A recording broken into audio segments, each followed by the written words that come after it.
Business ఇలా జరుగుతుంది.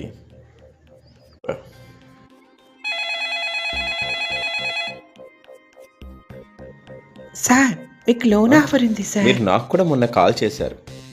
నేను చెప్పేశాను కదా నాకు లోన్ వద్దనేసి. ఆయన కూడా మాటి మాటికి మీరు ఎందుకు కాల్ చేస్తారు? అరే నాకు లోన్ కావాలిరా, నేను కావాలి అంటున్నాను. నువ్వేమో పట్టించుకోవటం లేదు. నాకు లోన్ చాలా అవసరం, అక్కడ తీసుకొని నాకు ఇచ్చేసే. నేను అలా చేయలేనురా, నా ఇబ్బందులు నాకుంటాయి. చేతికి వచ్చిన డబ్బుని అలా చేస్తావు నువ్వు. నాకు కావాలి, నాకు ఇప్పిస్తావా లేదా? నాకు కాకపోతే ఇంకెవరికి ఇప్పిస్తావురా నువ్వు? ప్రతి నెల తప్పకుండా ఈఎంఐ తీర్చేరా. నిశ్చింతగా ఉండరా, ప్రతి నెల నేను తీరుస్తానుగా.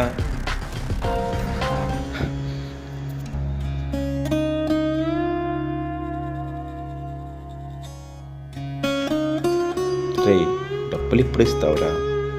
ఇస్తాలేరా, ప్రస్తుతానికి నాకు దగ్గర అడ్జస్ట్ అవ్వటం లేదు. ఇస్తాలే.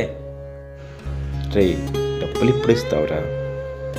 మీద ఈఎంఐల మీద ఈఎంఐలు వచ్చేస్తున్నాయి, నాదేమో డబ్బులు సరిపోవటం లేదు.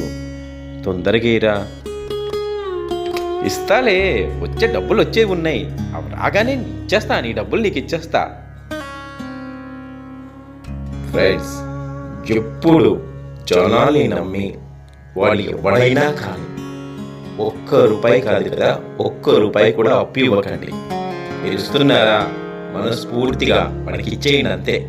కానీ అప్పు అనే రూపంలో ఇచ్చారంటే వాళ్ళు పైకి ఎదుగుతారు, కానీ మీరు కిందికి వస్తారు.